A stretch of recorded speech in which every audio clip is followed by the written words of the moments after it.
ചേട്ടൻ കല്യാണം കഴിച്ചാണോ? അതെ. ഏയ് കല്യാണം കഴിച്ചിട്ടില്ല. എനിക്ക് തോന്നി. ഞാനും കഴിച്ചിട്ടില്ല. സുമേ, ആ തോരന്റെ പാത്രം എങ്ങനെ എടുത്തോളൂ. ഇതെന്താണ് മൊബൈലിൽ ഇത്ര പേർക്ക് കാണാൻ? ഞാൻ ഗെയിം കളിക്കുക. 9,000 പോയിന്റ് ആയി. 10,000 ആക്കണം. വേഗാക്ക്, എന്നിട്ടാണ് മാമുണ്ടായി. അതൊരു പാവാ. മൊബൈല് കിട്ടിയാ പിന്നെ ഭക്ഷണം കൂടി വേണ്ട. എന്റെ അനിയത്തിയാ സുമ. ഈ വെളുത്ത ചോറിന്റെ മുൻപിലിരിക്കുന്ന ചേട്ടനെ കാണുമ്പോ എനിക്ക് ഭയങ്കര സന്തോഷം തോന്നാ. സത്യം പറയാലോ, ഈ ചുറ്റുമതിലിനുള്ളിൽ വന്നേ പിന്നെ ഇതുപോലൊരു കറുത്ത മനുഷ്യനെ ഞാൻ ഇതുവരെ കണ്ടിട്ടില്ല. ഇതിപ്പോ പൂരത്തിന്റെ ഇടയിൽ ആനെ കാണുന്നോണ്ടല്ലേ ചേച്ചി. ഈ കറുപ്പ് അച്ഛന്റെയോ അതോ അമ്മയുടെയോ? അച്ഛമ്മയുടെ. എനിക്ക് ഈ കറുപ്പ് ഇഷ്ടം.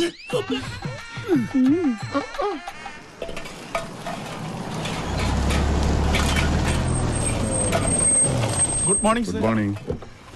ഞാൻ കരുതി മിന്നുമോളായിരിക്കുന്നു. കൃത്യസമയത്ത് തന്നെ പണികൾ തീരുവോ? നടക്കും സർ. മണലിനൊക്കെ ഇപ്പൊ എന്താ? ഇതാണോ പുതിയ മെറ്റീരിയൽസ്? അതെ സർ, എല്ലാം ഹൈ ക്വാളിറ്റി.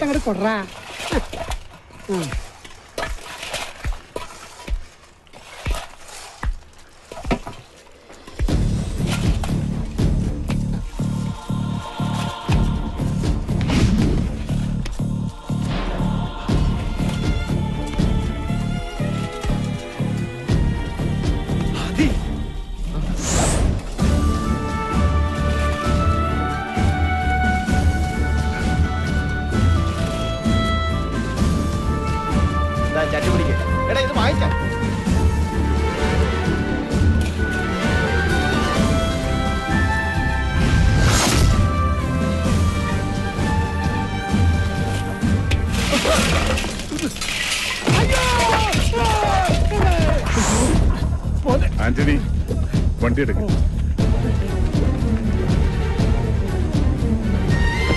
എവിടെ നോക്കിയിട്ടാണ് പണിയെടുക്കുന്നത്? അവിടെ മനുഷ്യർ ഇവനൊക്കെ പിടിച്ച് പണി കൊടുത്തത്.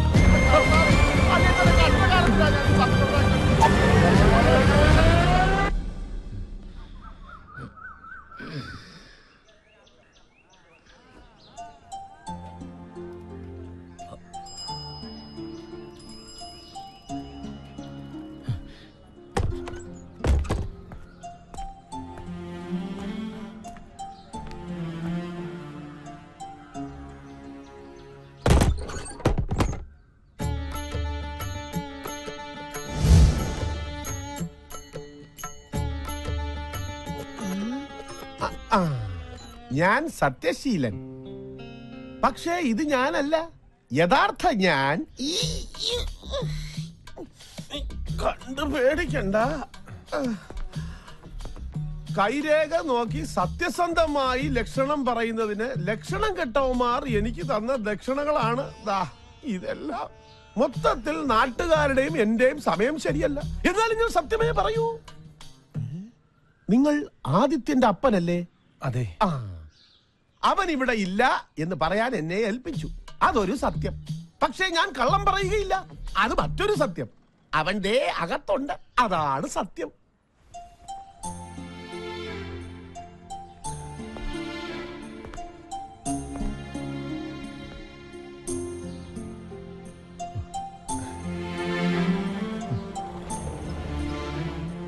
നമ്മുടെ ആനയെ കൊണ്ട് പോലും ഭാരം വലിപ്പിക്കാത്തവനെ അപ്പൻ.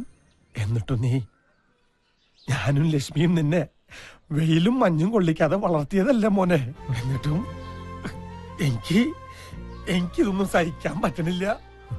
കുഞ്ഞിനാളിൽ അപ്പന്റെ മാറിലും വലുതായിപ്പോ അപ്പന്റെ മനസ്സിലും വളരായിരുന്നു. തലയോളം കടം വന്ന് കയറിയിട്ടും ആന്റണി പതറില്ല. പക്ഷെ എന്റെ മോനെ അവിടെ കണ്ടപ്പോ അപ്പന്റെ മനസ്സ് തകർന്നു പോയിടാ. അപ്പൊ എന്നൊന്നും പറയരുത്. ഏയ്, എന്റെ മോൻ അപ്പനൊന്നും പറയില്ല കേട്ടോ. എന്റെ മോൻ വെയിൽ കൊണ്ടിട്ടേ അപ്പനെ പോലെ കറുത്തു പോരുത്. അത് ഈ അപ്പന് സഹിക്കില്ല. ലക്ഷ്മിയുടെ നിറം മോന്.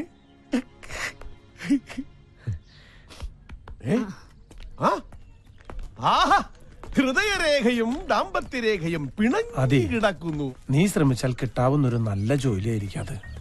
മിന്ന് ഗ്രൂപ്പിൽ മാനേജർ ആവാനുള്ള എല്ലാ യോഗ്യതകളും നിനക്കുണ്ട്. പറഞ്ഞു വരുമ്പോൾ നീയും പാതി രാജരക്തത്തിൽ പിറന്നവനല്ലേ? ഹൈ, ഏതെങ്കിലും ഒരു കോവിലകത്തിന്റെ പേരങ്ങോട്ട് പറഞ്ഞേക്കണം. നിന്റെ മുഖത്ത് നോക്കിയാ നീ രാജകുടുംബത്തിലല്ലെന്ന് ആരും പറയില്ല. അപ്പൻ എന്തൊക്കെയാ പറയണേ? അപ്പം പറയണ ശരി. ദൈവം സഹായിച്ച് എന്റെ നിറവും കോലവും നിനക്ക് കിട്ടാതെ പോയത് നന്നായി. വേണ്ടപ്പാ, അപ്പന്റെ മോനാണെന്ന് അറിഞ്ഞിട്ട് കിട്ടുന്ന ജോലി മതി എനിക്ക്. ആദ്യം നമ്മളാരെയും ചതിക്കാനല്ലല്ലോ പോണത്, നമ്മളെല്ലാം എല്ലാരും തോൽപ്പിച്ചത്. അപ്പന് പഴയ ആദ്യമോനെ തിരിച്ചു വേണം. വാചകം അടിച്ച അപ്പനെ വരച്ച വരൽ നിർത്തണ ആദ്യമോനെ. വർമ്മ സാറിനോട് ഞാൻ സംസാരിച്ച് ശരിയാക്കാം. പക്ഷേ തീരുമാനമെടുക്കേണ്ടത് മിന്നുമോളാ. അത് വല്ലാത്തൊരു അവതാര. അവളെ വീഴ്ത്തേണ്ടത് നിന്റെ ഉത്തരവാദിത്ത. അപ്പൻ എന്നെ വഴി തെറ്റിച്ച് അടങ്ങുള്ളല്ലേ? വഴിയാധാരമായ നമ്മുടെ ജീവിതം നമുക്ക് തിരിച്ചു പിടിക്കണ്ടടാ മോനെ. ഇത് എന്റെ ഭാര്യ പറ്റി അനാവശ്യം പറഞ്ഞാൽ ഒട്ടുകാലി തല്ലി ഓടിക്കും ഞാൻ. അനാവശ്യമല്ല ചേട്ടാ, കൈരേഖ കള്ളം പറയില്ല. ദാ ഈ ചേച്ചിയുടെ കയ്യിൽ അങ്ങനെ ഒരു രേഖയുണ്ട്. ഇത് പറ. ഒന്നിൽ കൂടുതൽ പുരുഷന്മാരുമായി. അയ്യോ, എന്റെ ചേട്ടാ, എത്ര ഇടിച്ചാലും ചേച്ചി വലിയ കൂടെ പോവും. എന്റെ വാക്ക് തകർന്നേ. അയ്യോ, മിന്നു ഭയങ്കരിയാണെന്നല്ലേ പറഞ്ഞത്? അതേ, അവൾ അതിഭയങ്കരമാരെ കാണാത്തോണ്ടാ. അയ്യോ, ഒറ്റ നോട്ടത്തിൽ ആളെ തിരിച്ചറിയുന്ന മിന്നുവിന് മുഖലക്ഷണം അറിയാമായിരിക്കും. ഞാനും വരാം. എന്തിന്? അവിടെ വന്ന് എല്ലാ സത്യങ്ങളും വിളിച്ചു പറഞ്ഞ എന്റെ അപ്പന്റെ ജോലി കൂടി കളയാനാ? അല്ല, എന്റെ മുഖലക്ഷണം അവളെ കൊണ്ടൊന്ന് പറയിപ്പിച്ചാലോ? ലക്ഷണം കെട്ട നിന്റെ മുഖത്ത് നോക്കിയ നാട്ടുകാര് വേണ്ടുവോളം പെരുമാറുന്നുണ്ടല്ലോ. ജ്യോതിഷം പറിച്ചില്ലോ? അതല്ല, വണ്ടി നിർത്താൻ. ബ്രേക്ക് കയ്യിലല്ലേ ഇരിക്കണേ? ഇടത്തെ കയ്യേ ഫയലിട്. ഓ, മറന്നു. ഇടത്തെ കൈ ചതച്ചു. ഒരു രാജകുടുംബത്തിലംഗം എന്നൊക്കെ പറയുമ്പോ അറ്റ്ലീസ്റ്റ് ഒരു ടാക്സിയിലെങ്കിലും പോണ്ടേ? എന്ത് ചെയ്യാൻ കാശ് വേണ്ടേ? കാശ് ഞാൻ തന്നിട്ടുണ്ടല്ലോ. എന്ത് 10 രൂപയാ? അത് മതി. ആ സ്റ്റോപ്പിൽ നിന്ന് സിറ്റി ബസ് കിട്ടും. 4 രൂപ 50 പൈസ കൊടുത്താൽ മിന്നു ഗ്രൂപ്പ് ഓഫീസിന്റെ മുമ്പിൽ കൊണ്ട് ചവിട്ടി ഇറക്കും. അപ്പൊ ഒരു ചായ കുടിക്കാൻ തോന്നിയാലോ? അതൊന്നും വേണ്ടി വരില്ല. കേട്ടിടത്തോളം അവളെ കണ്ടാൽ ഉടനെ തന്നെ നിനക്ക് തിരിച്ചു വരാൻ സാധിക്കും. അത് ആദ്യം നിനക്ക് ശരിക്കറിയാൻ ചേട്ടാ. ആദ്യ കാഴ്ചയിൽ തന്നെ ഈ ആദ്യത്തിന്റെ മുന്നിൽ മിന്നു വീണിരിക്കും, അല്ലെങ്കിൽ വീഴ്ത്തിയിരിക്കും. ഓക്കേ? ഓട്ടോ എവിടെ പോവാനാ? ഒന്ന് ക്രോസ് ചെയ്യാനാ. ഒന്ന് പോടാ. നീ പോടാ. അയ്യോ,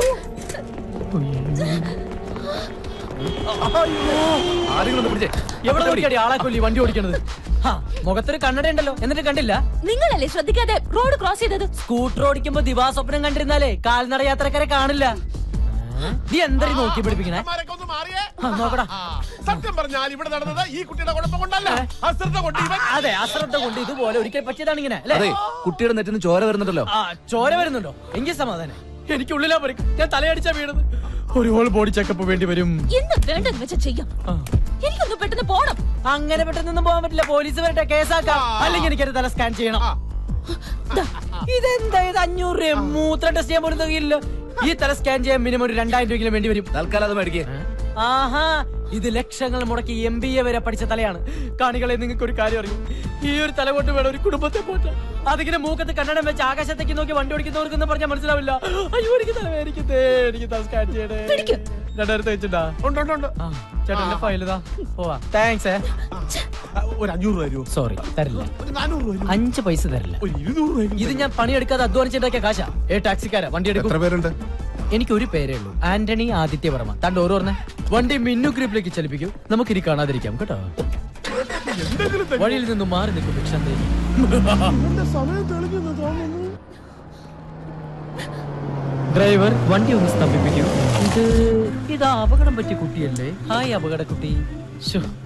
എത്ര പെട്ടെന്ന് 2000 റുപ്പീസ് കയ്യിൽ വന്നത്. ടെക്നോളജിയുടെ ഒരു പോക്കെ. അപ്പോ വീണ്ടും സന്ധിക്കും വരെ വണക്കം.